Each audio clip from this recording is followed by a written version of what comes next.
सञ्चालकज्यू, आदरणीय यस गरिमामय सभाका सभाध्यक्षज्यू, प्रमुख अतिथिज्यू, विशिष्ट अतिथिज्यू लगायत यहाँ उपस्थित सम्पूर्ण अतिथिगण, आमा बुबा, दिदी भाइ, दाजु बहिनी तथा मेरा प्यारा प्यारा साथीहरू र यहाँ उपस्थित अरू सम्पूर्णमा म स्वीकृति भण्डारी, कृषि ज्ञान केन्द्र, प्रधानमन्त्री कृषि आधुनिकीकरण परियोजना र हाम्रो मध्यबिन्दु नगरपालिका कृषि शाखाको तर्फबाट हार्दिक नमन प्रस्तुत गर्न चाहन्छु। हाम्रो नाटकको शीर्षक रहेको छ विषादी व्यवस्थापन। यो घटना नेपालको गण्डकी प्रदेशको मध्यबिन्दु नगरपालिका स्थित धमिरे भन्ने गाउँमा भएको हो। यस नाटकमा विषादीको असुरक्षित व्यवस्थापनले निम्त्याउने नकारात्मक असरको बारेमा प्रस्तुत गरिएको छ। यसका पात्रहरू काल्पनिक हुन् र यो नाटक कुनै पनि संस्कृतिलाई ठेस पुर्याउने धारणाले तयार पारिएको होइन। यस नाटकका पात्रहरू यस प्रकार छन्। परिवार 1, इच्छा ओझा, पात्र श्रीमान मीनबहादुर महतो। सुषमा थापा मगर, पात्र श्रीमती बालकुमारी महतो। आर्जु कटवाल, पात्र जेठी छोरी ममता महतो। सृष्टि पोखरेल, पात्र कान्छी छोरी समिता महतो। परिवार 2, चाँदनी खड्का, पात्र श्रीमान रामबहादुर छेत्री। मनिषा पाण्डे, पात्र श्रीमती देवीमाया छेत्री। श्रीषा सुवेदी, पात्र छोरी गरिमा छेत्री। धीरज दत्त दाहाल, पात्र मुखिया। सृष्टि पोखरेल, पात्र डाक्टर र म वक्ता स्वीकृति भण्डारी। दृश्य 1, मीनबहादुरको घर।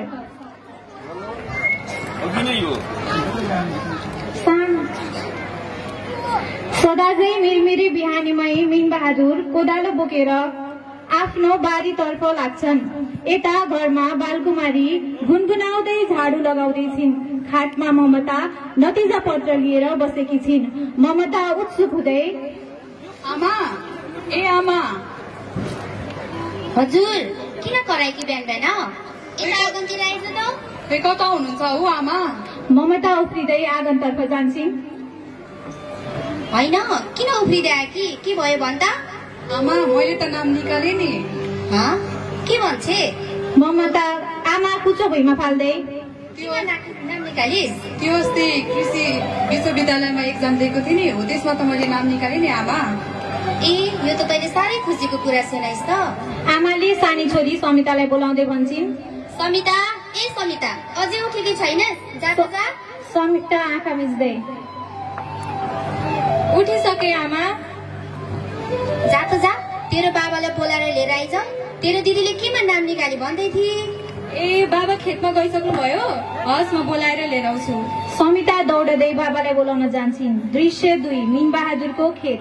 समिता बाबालाई बोलाउँदै, बा, ए बा, आमाले घरमा बोलाइराख्नु भएको छ, छिट्टो जानु अरे। मीनबहादुर पसिना पुस्दै, होइन, बिहान बिहान के भयो र? दिदी खोइ कुन परीक्षामा पास हुनुभयो रे। ए, ल हिँड न त, हिँड, घर जाम। बुबा छोरी घरतर्फ लाग्छन्। दृश्य 3, मीनबहादुरको घर। बुबालाई बाटोमा देखेर छोरी ममता खुसी हुँदै, बुवा सुन्नुहोस् न। भन् न, के भयो बिहान बिहान? मैले अस्ति त्यो कृषि विश्वविद्यालयमा परीक्षा दिएको थिएँ नि, त्यसमा त म पास भएँ नि बुवा। ओहो, साह्रो खुसीको खबर सुनाइछस्। ल, स्याबास छ छोरी, हाम्रो नाम राख्ने भएस्। छोरीहरू भित्र जान्छन्। त्यतिकैमा बालकुमारी पनि पानी लिएर त्यहाँ आउँछिन् र श्रीमान श्रीमती कुरा गर्न थाल्छन्।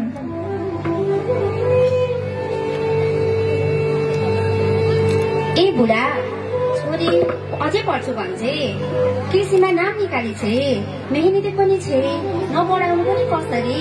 तर हाम्रो अघिल्लो वर्षको बाली रोगकीराले सबै नष्ट पारिसक्यो। आमदानी पनि खासै राम्रो भएन। तर छोरीलाई पढाउनको लागि पैसा चाहिँ कसरी जुगो गर्ने होला? त्यही त, यसपालि त गाह्रै होला जस्तो छ। बरु मुखिया कहाँ गएर कुरा गरी हेर्ने हो कि सहयोग गर्ला नि बुढाले? हुन्छ हुन्छ, जानुस् न, मुखियाबाट केही सहयोग पाइएला कि? मीनबहादुर मुखियाका घरतिर जान्छन्।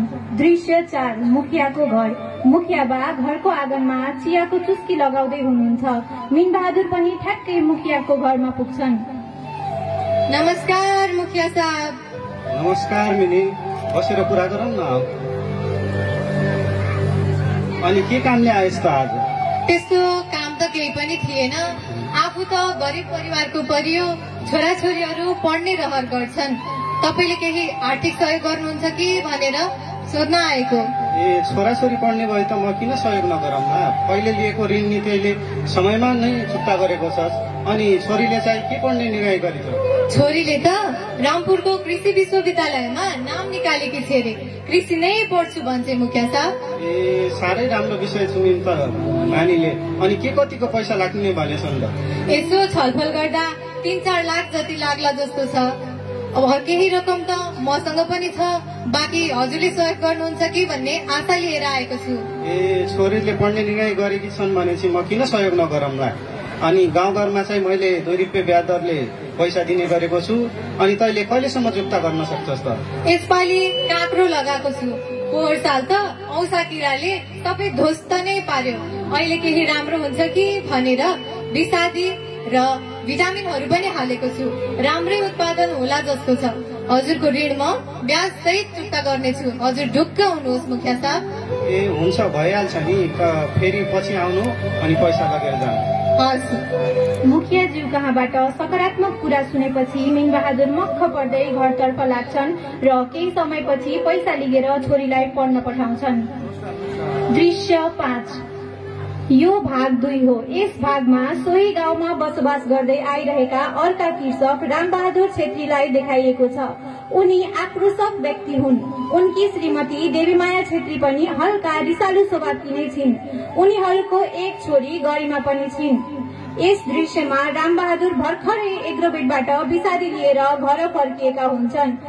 त्यतिमै देवीमाया आएर भन्छन्, गरिमाको बुवा आइपुग्नु भयो? आइपुगे नि, तर कस्तो भोक लागेको छ, भात पस्के नबरु खाइहाल्छु। गरिमाले प्लास्टिक तर्फ देखाउँदै भन्छन्, बाबा त्यो प्लास्टिकमा के लिएर आउनु भयो नि? यो तिम्रो लागि होइन बा, बरु यसलाई लगेर उहाँ पिँढीमा राख्थ्यौ। हस् बुवा। गरिमा त्यो प्लास्टिकको बट्टा लगेर खेलाउन थाल्छिन्। देवीमाया खाना पस्किँदै त्यति बेला कुरा गर्छिन्, गरिमाको बुवा के ल्याउनु भएको नि प्लास्टिकमा? के हुनु नि, पछिल्लो वर्ष त रोग किराले बाली सखाबै पार्यो। यसपालि चाहिँ त्यस्तो नहोस् भनेर बेलैमा एग्रोबेटकामा गएकी थिए। उहाँले 15 दिनमा छर्किनु भनेर औषधि दिनु भएको छ, त्यही लिएर आएकी नि। पहिलाको वर्ष त सखाबै पारेको थियो नि किराले। यस वर्ष त राम्रै होला। ती भन्दै उनीहरू खाना खान थाल्छन्। दृश्य 6। मिङबहादुर र रामबहादुरको खेत। यस दृश्यमा मिङबहादुर, बालकुमारी, रामबहादुर र देवीमाया सबै आफ्नो आफ्नो तरकारी बारीमा झाडुले विषादी छर्दैछन् र उनीहरू आफ्नो परिवारसँग एक आपसमा कुरा पनि गर्दैछन्। यतिकैमा देवीमाया भन्छन्, हेर्नु त बुढा, मिन्दाईको परिवार पनि त्यही हुनुहुँदो रहेछ। के विषादी छर्दै हुनुहुन्छ उहाँहरूले? पल्लो बारीमा देखाउँदै, हेत्तेरी, आफू मात्र विषादी छरेर धेरै पैसा कमाउ भनेको त यी दाइले नि छर्न लागेछन्। यसपालि नि सोचे जस्तो मूल्य नपाउने भयो मैले। देवीमायाले बालकुमारीलाई बोलाउँदै भन्छन्, बालकुमारी दिदी के छर्दै हुनुहुन्छ नि? हजुर देवी बहिनी, पोहोर साल सबै रोग किराले हाम्रो बाली नष्ट पारिदियो। त्यसैले अहिले चाहिँ समयमा हामी कीटनाशक छरिरहेका छौँ। रामबहादुर मनमनै सोध्छन्, यिनीहरूले भन्दा धेरै विषादी हाले भने त मेरो पक्कै पनि उत्पादन धेरै होला।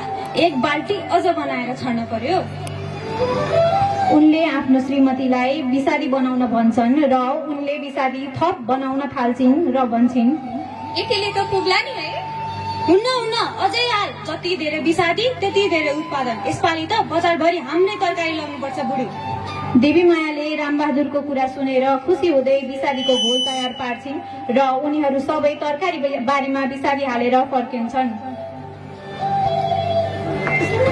दृश्य 7। रामबहादुरको घर। यस दृश्यमा मिङबहादुरकी छोरी समिता र रामबहादुरकी छोरी गरिमा एउटै कक्षाका साथीहरू भएकाले अत्यन्त मिल्ने र छिमेकी पनि भएकाले सधैँ खेल्ने रुचाउने देखाइएको छ। आज पनि सदाझै खेल्न भनेर समिता गरिमाको घरमा आएकी छिन्।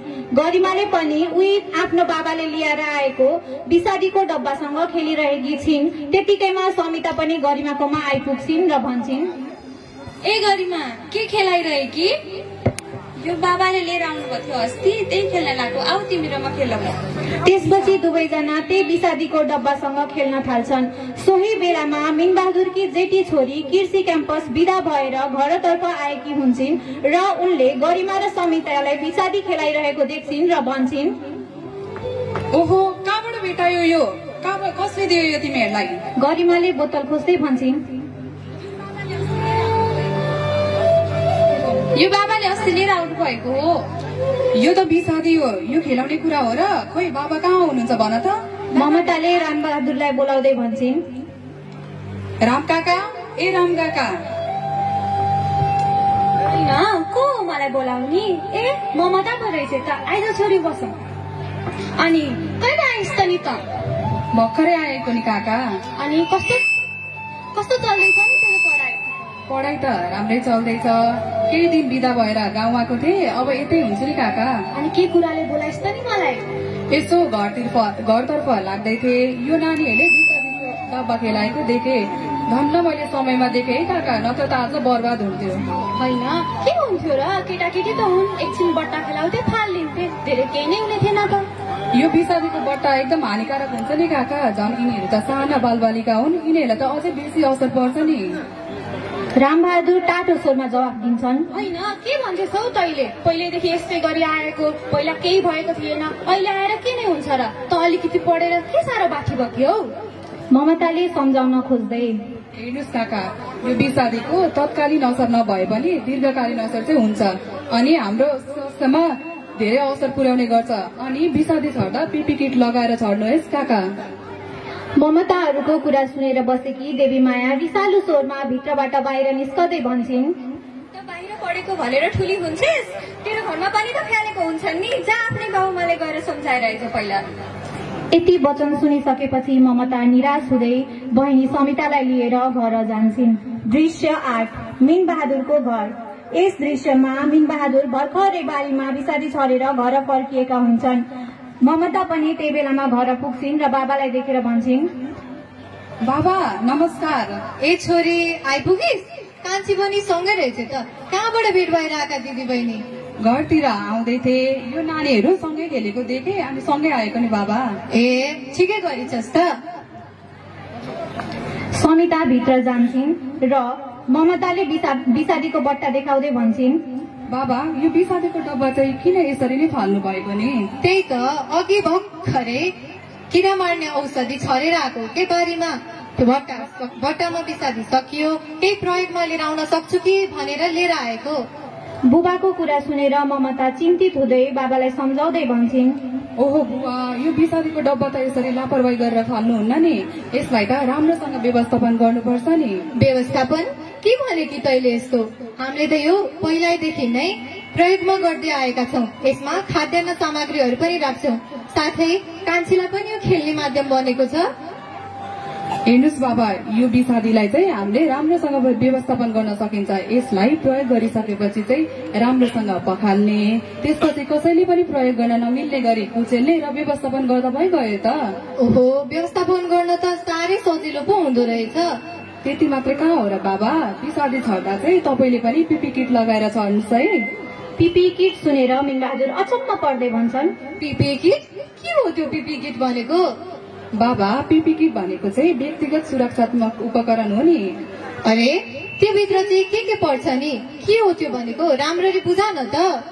खासमा चाहिँ पिपी किट भनेको हामीले विषादी छर्दा लाउने एउटा पोसाक हो। त्यसभित्र चाहिँ हाम्रो आँखालाई सुरक्षा गर्नको लागि एउटा चस्मा, नाक र मुखको लागि मास्क, हातको लागि पन्जा, खुट्टाको लागि बुट र हाम्रो शरीर सुरक्षा गर्नको लागि चाहिँ एउटा सुट पनि हुन्छ नि बाबा। ओहो, भनेपछि विषादी छर्दाखेरि पिपी किट पो लगाउनु पर्ने रहेछ है? हो त बाबा, विषादी छर्दाखेरि चाहिँ यो जुन विष हुन्छ त्यो हाम्रो आँखा, नाक, छालाको माध्यमबाट भित्र छिर्न सक्छ र हामीलाई हानि पुर्याउन सक्छ। त्यसैले यो पिपी किटको उपयोग चाहिँ हाम्रो लागि एकदमै आवश्यक छ नि बाबा। छोरीलाई कृषि पढाएर छ, बडो राम्रो काम गरेछु। स्याबास छोरी, अझै यस्तै ज्ञान दिँदै गर्नु है। मिनबहादुरको परिवारले छोरी ममताले भने जस्तै गरी विषादीको सुरक्षित रूपमा प्रयोग गर्न थाल्छन्। उता भने रामबहादुरको घरमा विषादीका नकारात्मक असरहरू देखा पर्न थाल्छन्। र अब दृश्य 9, मिनबहादुर र रामबहादुरको खेत। करिब 15 दिनको अन्तरालपछि मिनबहादुर र रामबहादुर पुनः आफ्नो तरकारी बारीमा विषादी छर्दैछन्। यता मिनबहादुरले गमबुट लगाएर पिपी किटको पोसाकमा विषादी छर्दैछन् भने उता रामबहादुर भन्ने विषादी छर्ने बेलामा कुनै पनि सुरक्षित उपकरण नअपनाइकन विषादी छरिरहेका छन्। सोही ठाउँमा मुखिया बा पनि आइपुग्नुहुन्छ। रामबहादुरले मुखिया बालाई देखेर भन्छन्, नमस्कार मुखिया बा। नमस्कार रामे। अनि के छ त तेरो तरकारी बारीको हालखबर? के कस्तो उत्पादन भइरहेको छ त? यसपालि त बिरुवाहरू राम्रै छन् मुखिया बा। पोहोर त बिरुवा राम्रो देख्दा पनि किरा रोग लागेर सखाबे पारेको थियो। त्यस्तो नहोस् भनेर यसपालि चाहिँ बेलैदेखि औषधि हालिरहेकी छु नि। यतिकैमा मुखियाले मिनबहादुरलाई देख्नुहुन्छ र भन्नुहुन्छ, ओहो यो पोसाकमा को रहेछ भनेको त मिने पो रहेछ। ओहो मिने। मिनबहादुरले जवाब स्वरूप हात मात्र हल्लाउँछन्।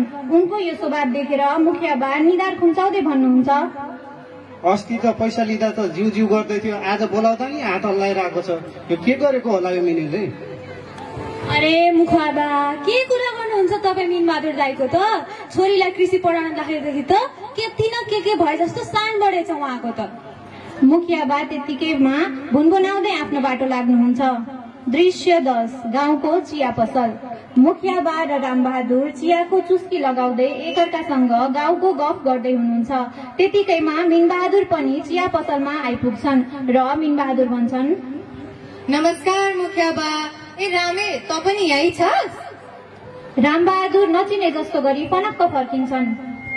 नमस्कार मिनी। अस्ति त मुखिया भनेर चिनेको नस्, आज चाहिँ मुखिया जिउ गर्दछस्।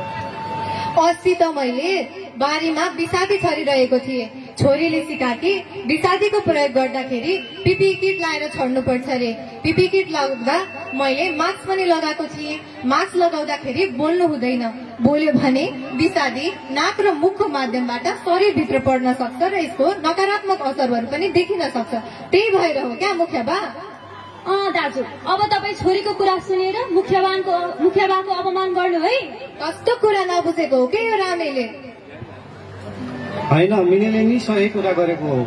अस्ति कृषि प्राविधिककोमा जाँदा नि कहिले पनि विषादी प्रयोग गर्दा पिपी किट प्रयोग गर्नुपर्छ भनेका थिए। मुखिया बुवाले पनि मिनबहादुरको समर्थन गरेको देखेर रामबहादुर पनक्क फर्किएर चिया पसलबाट निस्किनुहुन्छ। दृश्य 11 रामबहादुरको घर। यस दृश्यमा रामबहादुरका घरमा विषादीका नकारात्मक असरहरू देखिएका हुन्छन्। रामबहादुर थोक्दै आफ्नी श्रीमतीसँग पानी माग्छन्। ए गरिमाकी आमा, पानी ल्याले कस्तो खोकी लागेको, हप्ता 10 दिन भयो, बिसेकै हुँदैन त। देवी माया पानी लिएर आउँछिन् र भन्छिन्, ए मलाई पनि त्यस्तै खोकी लागिरहेको छ अलि दिनदेखि। हो र? त्यतिकैमा गरिमा पनि अत्तालिँदै बाबा आमाथि आइपुग्छिन्। बाबा हेर्नु न मेरो यो हातभरि के भएको छ, रातो रातो आएको छ, शरीरभरि आएको छ। ए लौ न मेरो छोरीलाई के भयो? कहाँ गएको थिइस् खेल्न? दिनभरि डुल्छे अनि आउँछ त यस्तो। होइन नि आमा, खेलेर होइन, यो 2-3 दिन अघि चाहिँ 1-2टा देखेको थियो अनि अहिले चाहिँ पुरै शरीरभरि आएको छ।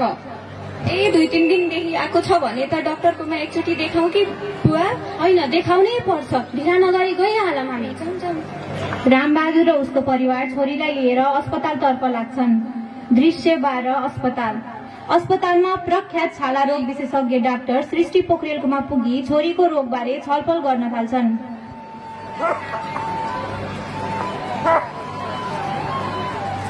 नमस्कार डाक्टर साहब। नमस्कार, आउनुहोस् न, बस्नुहोस्। के समस्या लिएर आउनुभयो होला? हेर्नुहोस् न डाक्टर साहब, मेरो छोरीको शरीरभरि यस्तो रातो रातो के आएको हो, चिलाउँछ, पोल्छ भन्छ, त्यही भएर यसको जाँच गर्न आएको नि। ए हो र? खै नानी यता आऊ त। डाक्टरले गरिमालाई हेर्दै भन्नुहुन्छ, यता हेर त। नानी तिमीलाई यो घाउ चिलाउँछ हो? हजुर डाक्टर, चिलाउँछ, पोल्छ अनि मलाई सास फेर्न पनि गाह्रो हुन्छ। ए अरू के हुन्छ भन त? अरू मलाई टाउको दुख्छ अनि घुमाए जस्तो पनि हुन्छ बेला बेलामा।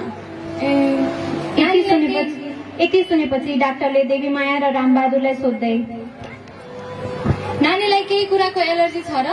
खै डाक्टर साहब, आजसम्म त केही पनि थाहा पाइएको थिएन त्यस्तो। नानीलाई एलर्जीको लक्षण जस्तो देखिएको छ? उसलाई सास फेर्न पनि गाह्रो हुन्छ भन्छन्। कतै हजुरहरूले बिसादी छर्ने जाने बेलामा नानीलाई सँगै लगेर जानु भएको थियो र? रामबहादुरले कुरा स्मरण गर्दै चिन्तन स्वभावमा भन्छन्, छैन डाक्टर साहब, खेतमा त सँगै लगेको होइन, तर घरमा बिसातीका बट्टाहरू भइरहेका हुन्छन्। नानी कोही कोही बेला बिसातीका बट्टाहरूसँग खेल्न चाहिँ खेल्छिन् है। त्यसो भए त पक्कै पनि त्यही कुराले हो। त्यसरी बच्चाहरूलाई बिसादीको बोतलसँग खेल्न नदिनु पर्ने हो त। हजुरहरूलाई बिसादीको असरहरू थाहा छैन र? कस्तोसम्मको नकारात्मक असर पुर्याउँछ यसले मानिसको स्वास्थ्यमा भनेर थाहा छैन र? खै डाक्टर साहब, हामी त पहिलेदेखि नै त्यसरी नै बिसादीको प्रयोग गरिराख्थ्यौँ त। त्यस्तो होइन नि, बिसादीको असरहरू त कुनै तत्कालीन देखिने हुन्छ, कुनै दीर्घकालीन देखिने हुन्छ नि। तत्कालीन देखिने असरहरू मध्ये खोकी लाग्ने, टाउको दुख्ने, बान्ता आउने, छाती पोल्ने, आँखा रातो हुने, आँखा चिलाउने खालको हुन्छ भने दीर्घकालीन देखिने असरहरू मध्ये क्यान्सर, छारे रोग, बाजोपन, विकृत बच्चा जन्मिनु, वंशाणुगत परिवर्तन यस्ता असरहरू देखिन्छन् नि। त्यसो भए कुनै पनि बिसादीको प्रयोग नगर्नु त हामीले। सम्भव भएसम्म त सामान्य प्रकारको प्रकृति भएको किरा रोगहरूलाई नियन्त्रण गर्नको लागि कुनै पनि बिसादीको प्रयोग नगर्नु होइन। यदि गर्नु परेमा पनि सुरुमा हरियो रङको संकेत भएको बिसादीहरू प्रयोग गर्नुपर्छ र त्यसपछि आवश्यकता अनुसार नीलो पहेँलो रङको संकेत भएको बिसादीहरू प्रयोग गर्न सकिन्छ, तर रातो रङको संकेत भएको बिसादीहरू प्रयोग नगर्नु भएकै राम्रो हुन्छ। धेरै कुरा पो थाहा रहेन रहेछ त हामीलाई त। हामी त आफ्नै खुट्टामा आफै बन्चरो हानिरहेका रहेछौँ। मेरो छोरीलाई सन्चो त गराइदिनुहुन्छ नि डाक्टर साहब। उसको शरीरमा कुनै दीर्घकालीन असरहरू त देखिँदैन। नानीलाई अहिले चाहिँ एलर्जीको मात्रै लक्षणहरू देखिएको छ, त्यसैले मैले उसलाई एलर्जीको दबाई मात्रै दिँदैछु। यसलाई चाहिँ हजुरहरूले समयमै खुवाउनु पर्ने हुन्छ र यदि 1 हप्तासम्म उसलाई केही निको भएन भने फेरि लिएर आउनु, फेरि चेकअप गरौँला नि। हस् त डाक्टर साहब, धेरै धेरै धन्यवाद। त्यति मात्र होइन नि, फेरि हजुरहरूले अबबाट बिसादी प्रयोग गर्दाखेरि विधिगत तरिका अपनाई बिसादीको व्यवस्थापन र प्रयोग गर्नुहोला र गाउँमा सबैजनालाई यो कुरा बारे सचेत गराई गाउँमा सुरक्षित बिसादी व्यवस्थापन सुनिश्चित गर्नुहोला है त। हस् त डाक्टर साहब, म लगायत हाम्रो गाउँमा धेरै यस्तो अन्यालमा परेका किसानहरू हुनुहुन्छ। उहाँहरूलाई हामीले हजुरले दिएको सूचना पुर्याई बिसादी व्यवस्थापन सुनिश्चित अवश्य पनि गराउनेछौँ। अहिले हामी लाग्यौँ है त। हस् त, हुन्छ। डाक्टरसँग विदा भएर रामबहादुर र उसका परिवार घर जान्छन् र गाउँमा सम्पूर्ण किसानहरूलाई बिसादी व्यवस्थापनको बारेमा कुरा सिकाइ बुझाइ गरेर बिसादी व्यवस्थापनलाई सुनिश्चित गराई धमिले गाउँलाई बिसादी व्यवस्थापन रहित गाउँ बनाउन सफल हुन्छन्। यस्तै रामबहादुरको घरमा बिसादीको व्यवस्थापन नभएकाले आएको यस्तो घटना हजुरहरूको घरमा पनि नहोस् भन्ने कुरा सुनिश्चित गर्नको लागि बिसादीको उपयुक्त प्रयोग र उपयुक्त व्यवस्थापन गरी आफू र आफ्नो परिवार सँगसँगै वरिपरि सम्पूर्णलाई बिसादीको नकारात्मक असरबाट सुरक्षित राख्नुहोला। आफ्नो बालबच्चालाई पनि बिसादीको नकारात्मक असरबाट सुरक्षित पार्नुहोला भन्दै हाम्रो एउटा सानो बिसादीको ज्ञानमूलक कविता गीतबाट चाहिँ हामीले हाम्रो नाटकको अन्त्य गर्न चाहन्छौँ। हस्त धन्यवाद। हामी गीत सुरु गर्छौँ अब।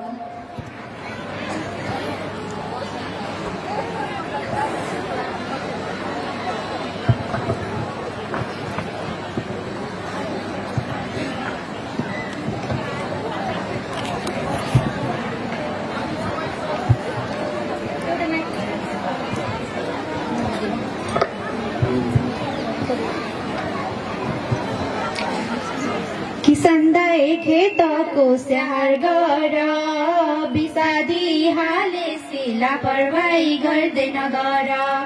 किसन्दाई खेतको स्याहार गर, बिसादी हालेसी लापरवाही गर्दैन गर।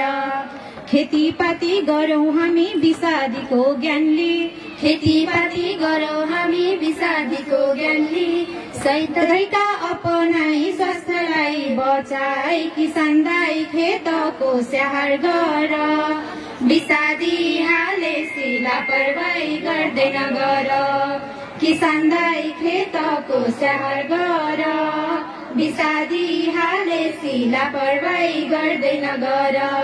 मापदण्ड नभुल्नु है नियम मानि छर्नु मापदण्ड नभुल्नु है नियम मानि छर्नु बिना कारण धेरै हाले खर्च रोग बढ्नु किसानलाई खेतको स्याहार गर बिसादी हाले लापरवाही गर्दैन गर किसानलाई खेतको स्याहार गर बिसादी हाले लापरवाही गर्दैन गर मास्क लगाऊ पन्जा लगाऊ सुरक्षामा ध्यान दिऊ मास्क लगाऊ पन्जा लगाऊ सुरक्षामा ध्यान दिऊ विषादीलाई टाढा राखी बच्चालाई बचाऊ किसानलाई खेतको स्याहार गर विषादी हाले लापरवाही गर्दैन गर किसानलाई खेतको स्याहार गर विषादी हाले लापरवाही गर्दैन गर अर्को कुरा याद